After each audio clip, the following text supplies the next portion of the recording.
కూటమి విజయానికి చంద్రబాబు, పవన్ కళ్యాణ్, లోకేష్ చేసిన కృషిని ప్రతి ఒక్కరూ గుర్తుంచుకోవాలని మంత్రి నిమ్మల రామానాయుడు అన్నారు. పార్టీ క్రమశిక్షణకు విరుద్ధంగా వ్యవహరించే వారిపై కఠిన చర్యలు తప్పవని హెచ్చరించారు.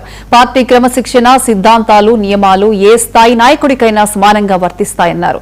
పార్టీ లైన్ కి కట్టుబడి వ్యవహరించాలని తేల్చి చెప్పారు. అందుకే ఈ రోజు ఏదైతే పార్టీ సిద్ధాంతం గాని, పార్టీ క్రమశిక్షణ గాని ప్రతి ఒక్కరికి కూడా సమానంగా వర్తిస్తుందనే విషయాన్ని కూడా దయవుంచి మరి పార్టీ నాయకత్వం కానీ, కార్యకర్తలు కానీ గుర్తు పెట్టుకోవాల్సిన అవసరం ఉంది. ఏ స్థాయి నాయకుడైనా సరే పార్టీ సిద్ధాంతాలకి, పార్టీ లైన్కి కట్టుబడి మాత్రమే పనిచేయవలసినటువంటి అవసరం ఉంది. ఈరోజు మనకు వచ్చినటువంటి గుర్తింపు కానీ అది పార్టీ ద్వారానే మాత్రమే వచ్చిందనే విషయాన్ని మనం గుర్తుపెట్టుకోవాలి. ఈరోజు ప్రజలు మనకిచ్చేటువంటి గౌరవం పార్టీ సింబల్ ద్వారానే మనకు వచ్చిందనే విషయాన్ని ప్రతి ఒక్కరూ కూడా గుర్తుపెట్టుకోవాల్సిన అవసరం ఉంది.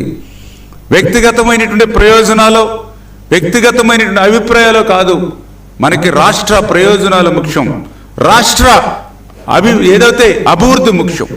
దీన్ని దృష్టిలో పెట్టుకోవాలి తప్ప వ్యక్తిగత అభిప్రాయాలు, వ్యక్తిగత ప్రయోజనాలను దృష్టిలో పెట్టుకుని మరి ముందుకు వెళితే ఖచ్చితంగా అది పార్టీకి నష్టం కలిగేటువంటి అంశం అయితే ఎంతటి ఉన్నత స్థాయి వ్యక్తులైనా సరే చర్యలు తీసుకోవడానికి మరి పార్టీ వెనకాడదనే విషయాన్ని స్పష్టంగా మరి ఈవేళ తెలియజేసుకుంటున్నారు.